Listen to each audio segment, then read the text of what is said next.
Destruction Derby is 30 years old now, and yet it still feels so good to play. Given its age, and with it being a launch title, I expected it to feel stiff and clunky, but from the moment you load into a race, it proves you wrong. There's a reason why this game has held up so well. It's a ridiculously simple game, even back then. The only thing giving away its age now is the slow and clunky UX during the menu segments. This game is short. All you need to do is win the championship and the credits roll. Because of that, I wanted to play through it with all 3 cars that are available, each of which raises the stakes and acts as the difficulty curve. The whole point of Destruction Derby is to have fun and not take it as a serious racer, but I'm not gonna lie, I took this game way too seriously. There was a lot of rage to be had the further into this I got. Oh man, this main menu takes me back. I played the sequel to this game as a kid and it's almost identical to that one. The game box is way cooler though, and yes, I said box, not case. With it being within the first year of the console's release in North America, it meant that we got the long box version, which I love so much. I wish they stuck with these.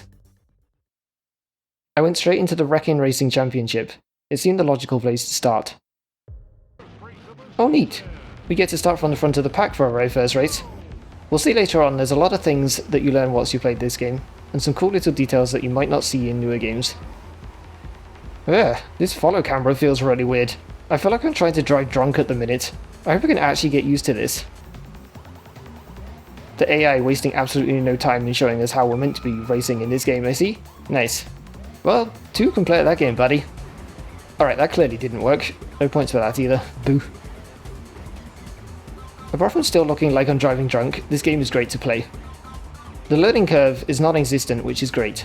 You're not going to have a game night with your friends and scare them all off because you've put 20 hours into this and they've not touched it before. I kind of forgot the whole point of Wrecking Racing for a while in this first race, and then realised I was meant to be scoring points, not just trying to win the race in terms of the first across the line. After a few failed attempts, I started to get the hang of it and got some very satisfying spins on the AI. If you're not aware, in Wrecking Racing, you score points for spinning opponents through 90, 180 and 360 degrees. Then if you manage to wreck them, or do it to the leader, you get some bonus points. It's almost the end of the first race and I still can't drive in a straight line, mind you. This came back to bite me as I ended up wrecking out of the race from the lead with like a lap and a half to go. Bummer. Now we get some funky waiting music whilst the game figures out the rest of the race and where to allocate points. I managed to get 3rd overall on points from this first race, not bad. Some work to do though. The championship points in Wrecking Mode are based off of the points you score in the races, so you can't just rely on finishing in a good position.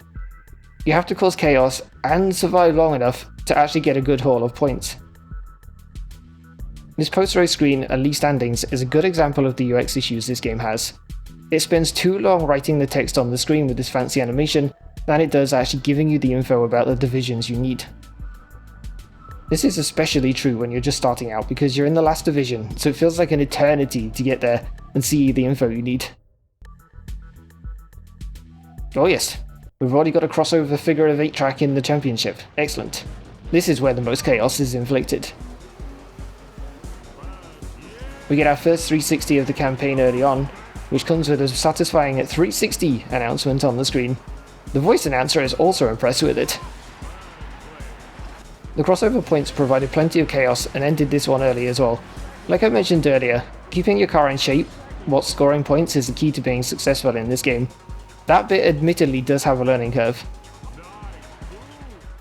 2 races down and we're leading our division. Great success.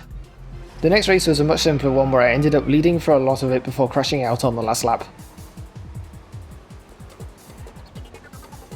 The track design here didn't feel conducive to scoring a bunch of points, and every time I came here I struggled to do so. Luckily, the AI also did.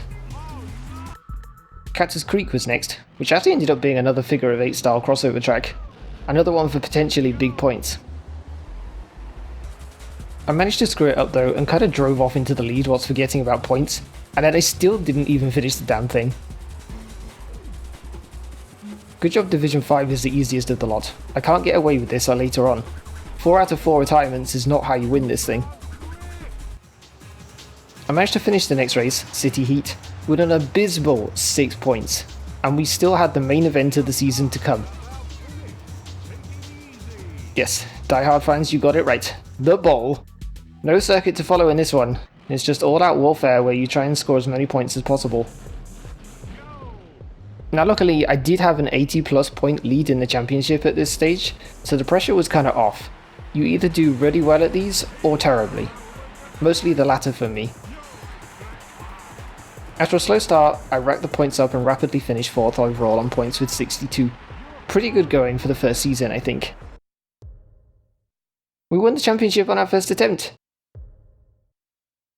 Wait, where's the credits? Okay, so I slightly lied earlier when I said you just have to win the championship. You'll have noticed, and I did mention that I was in Division 5. This is where it gets interesting. If you win your division, then you move up into the next one. So in our case, we'd go from 5 to 4. If you finish last, you go down a division. This essentially means you have to win the championship 5 times, and that's presuming you don't get relegated at one point and have to redo a division. Ah yes, if you do bad enough, you can go from Division 1 back down to Division 3 and have to fight your way back again. Ask me how I know. Alright, as we get started with the 4th division, there's some cool details that I want to point out, one of which I didn't realise until quite late into the game. The obvious thing is that we're starting further back in the pack this time. The higher the division you're in, and your championship position within that division, affects how far back in the pack you start. The second thing is that the circuit layouts change from season to season. You'll have noticed that we're doing the same track, venues, I guess you can call them, but it's a different layout to when we first went to them. I think most venues have 3 or 4 different layouts to keep things feeling fresh between seasons. The third thing is that you're not the only person that moves between the divisions each season. If an AI won their division, they'll also move up, and vice versa for being last in their division. They'll get relegated. The final one, which took me way too long to notice, was that you get a different roof colour depending on the division you're in. A cool little detail. I found it quite useful as a way of knowing who or who not to pick your battles with on the track. The start of this championship season was absolutely abysmal for me. I scored a whopping 6 points in the first race and didn't even finish it. Again! That put me firmly in last place within the division with a lot of work to do to catch back up to the leader. Crossover was also absolutely abysmal for me. I took heavy damage early on and was kind of just in limp around survival mode for most of the race. I somehow clawed 42 points out of it and got myself up into 2nd in the division after it. I then proceeded to undo all of that hard work in the Ocean Drive race by scoring a whopping 2 points and retiring a lap early. Good job, Matt. Catcher's Creek wasn't much better either, and I should have really only scored 6 points. I managed to get a cheeky 360 on someone right near the end of the race. I retired from City Heat as well, but at least I did manage to score 22 points. A little better, and this track isn't particularly high scoring either. Surprisingly, I had a 12-point lead going into the main event, but realistically that's basically 0 points given how high scoring the main event is. And guess what? It might as well have been nothing, as despite my best efforts and 44 points, I still finished the division in 2nd, 28 points behind the leader. Hold please whilst I go and redo the entire Division 4.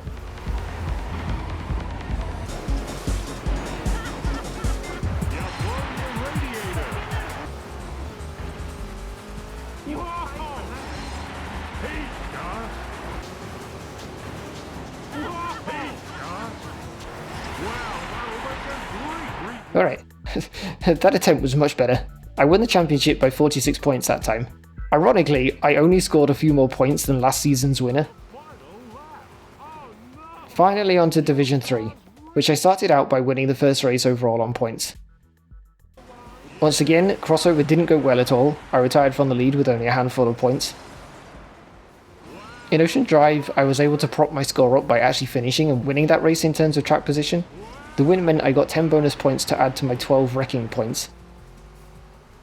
I may have retired from Catcher's Creek, but after City Heat, I was going into the main event with a 44 points lead, which I'd consider fairly healthy to be fair. What felt like an eternity later, and I finally emerged from the main event as one of the last few cars standing, and a nice points haul of over 70 points. That's that Division 1 then. Division 2 didn't get off to a good start. The track design lent itself to everyone just seemingly getting stuck to the walls, so getting points for spinning them was basically impossible. I noticed that trend a lot as the track layouts got more complex. The AI just ended up wall riding and making it really difficult to score good points on them. Somehow in Ocean Drive, I both scored the victory in terms of track position and in terms of wrecking points, walking away from there with 44 points, double what the second place finisher made. I won't bore you with the details, but this was a dream run through this division. I basically dominated the last 3 races in terms of wrecking points somehow. I went into the main event with an already hefty score of almost 130 points, and then proceeded to put the nail in the coffin with a 52-point finish, winning the division by 46 points again. Here we are, finding ourselves in Division 1. Just got this one to win, and then the credits roll. For the first car on the list at least. We start at the very back of the pack for this one, and in some ways it's actually a helper. More cars in front means more opportunity for points. And somehow, I only scored 6 points in crossover. 6! That really put me on the back foot for the remaining races. Oh, and then my CD drive started showing its age and the textures weren't loading properly, so I have no idea where I am in the division at this point. If someone can read pink blobs, then let me know. Despite this championship run feeling abysmal, with a lot of low scoring races, I somehow went into the main event just 6 points behind the leader. And then I proceeded to completely screw that up with yet another low scoring round and fell 62 points behind the overall leader, somehow finishing in second place. Welp, here we go again.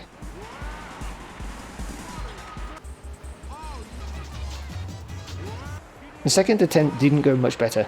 In fact, it went arguably worse. So bad in fact, I finished in 4th and ended up getting demoted. And then I had 2 failed attempts to win Division 2, another failed attempt at Division 1, another attempt after that with a fairly successful double, which was enough to finally win the championship, and watch those credits roll. 1 car down, 2 more to go. The next car is the amateur car, the Grim Reaper. The rookie car protects you, this loosens its grip slightly. A little more defensive driving is required for this one. It was the game's way of saying, okay, take your rookie learnings and now actually put them to the test. It proved that, with me not managing to win Division 5 the first time, and barely scraping through with a miracle the bowl the second time. I managed to dominate Division 4 and 3 after that, and then Division 2 gave me a bit of trouble. The first attempt was super close, with me and the leader swapping around multiple times with the lead of as little as 3 points at times. Then they outscored me in the main event, and I lost by 16 points, despite scoring a record 208 points. I then ended up getting stuck in Division 2 for a while after that, before finally winning it with 176 points. Typical. Alright, finally, here we are with Division 1 for this car. I got a nice 360 and managed to win the first race on points and in track position, getting my season off to a good start with 42 points compared to my closest rival's 24.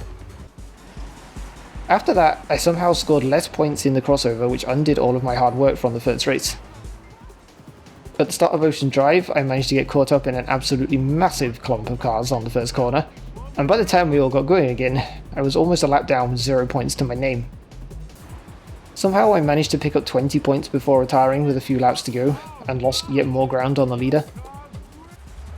I then proceeded to get absolutely demolished in Cactus Creek, and despite my best attempts at doing the race backwards, I walked away from it with a lousy 18 points. Not what I needed in a race where it's likely to be high scoring. That plunged me down to 3rd in the division, 24 points off the leader with just 2 events to go. I went on the warpath at City Heat, but still it wasn't enough, and I trailed the leader by around 20 points with still the main event left. Despite my best attempts here, and scoring 84 points, it wasn't enough, as the leader picked up 74 points, which killed any hope I had after such a high scoring round. My second attempt at this was off to a worse start than before, and my runs through Crossover and Ocean Drive were average. I then once again proceeded to get absolutely wrecked in Cactus Creek, and just ended up limping around in reverse, not really following the track or scoring points. So much so that I ended up being the last car standing, and classed as 11th on track position at one point. By this point, things were looking bleak for me, and I was 3rd in the division, almost 30 points behind the leader. I managed to get a nice 360 in City Heat, and went on to win that race in terms of track position and points. This allowed me to somehow go into the main event leading the division. I don't know how I pulled that one off either, but like I said earlier on, when you have a lead as low as 10 points going into the main event, it might as well be 0. Whilst I only scored 68 points here, it was enough to outscore everyone else and somehow pull off a miracle. I lifted the championship trophy and watched those credits roll. Very satisfying. Now for the big one. Can I do all of that again with the best, or maybe it's the worst, car in the game? The Pro Smoothie car. This car is the most difficult car to drive out of the lot. I found myself struggling to stay in a straight line. A failed T-bone attempt on an opponent left you spinning around in circles, and to top it all off, this was the weakest car of the lot. Despite that, I went on to dominate Division 5 and 4. I actually won Division 4 by 86 points. After that, I started Division 3 by scoring 76 points and giving myself a 52 point lead. Following Ocean Drive and Cactus Creek, my lead stayed about the same. I went into the main event with an almost 80 point lead and left it with a 122 point lead in the trophy. Heading into Division 2, I was feeling pretty good about things now. I thought driving the Pro car was going to cause me issues, but yet I found myself doing better than I ever had done before. I continued that momentum by winning Division 2, albeit by just 8 points, and now it is time for the grand finale. I'm just one season away from beating this game with all 3 cars, and up to this point, making the Pro car look easy. Once again, I made good use of my momentum to win the first race, both in points and in track position. Crossover highlighted how weak this car was and why defensive driving is so important for this car. I didn't even make it halfway into the race before I retired, and that was with just 30 points to my name. This left me with just a 6 point lead. Ocean Drive also proved that to me, as I had to go into limp mode towards the end of the race and prioritise scoring points by reversing into everyone. I also apparently figured out how to phase through cars in this one. By this point, my original rival in the championship, Learner Driver, was slipping down the standings, and the Taxman was taking full advantage of it. He was now the one just 6 points behind and consistently scoring much better than me after the first round. He massively outscored me in Cactus Creek to get ahead of me by 14 points with just 2 rounds to go, as City Heat isn't known for being a high scoring track. I changed that narrative though with a dominant points haul and track position win to outscore the Taxman by 28 points and once again flip things back in my favour. The problem is, it's only by 14 points and we all know what I've already said about that gap going into the main event. This time around, however, it ended up being enough. I was able to outscore the Taxman by 2 points and put his championship charge to an end. I was once again victorious and raised the trophy for the final time and sat in slight disbelief as I watched the credits roll one last time. That was it. I'd done it. I'd beaten the Wrecking Racing portion of this game with all 3 cars. Now, was that a simple and repetitive game loop? Yeah, it kinda was. But even after at least 10 hours of gameplay through doing this entire championship with all 3 cars, I'm still ready for more. That's what's helped Destruction Derby age so well, I think. I had an absolute blast playing this game, even 30 years after its release. The subtle changes between each championship season keep things somewhat fresh, and the short chaotic races keep you coming back for more. It doesn't get gimmicky, it keeps it simple. The rules don't change. You decide what counts as finishing this game completely. For me, it was one of those perfect pick up and play races where chaos is bound to happen naturally. Now, if you'll excuse me, I'm going to try and do this all over again in the stock car racing mode.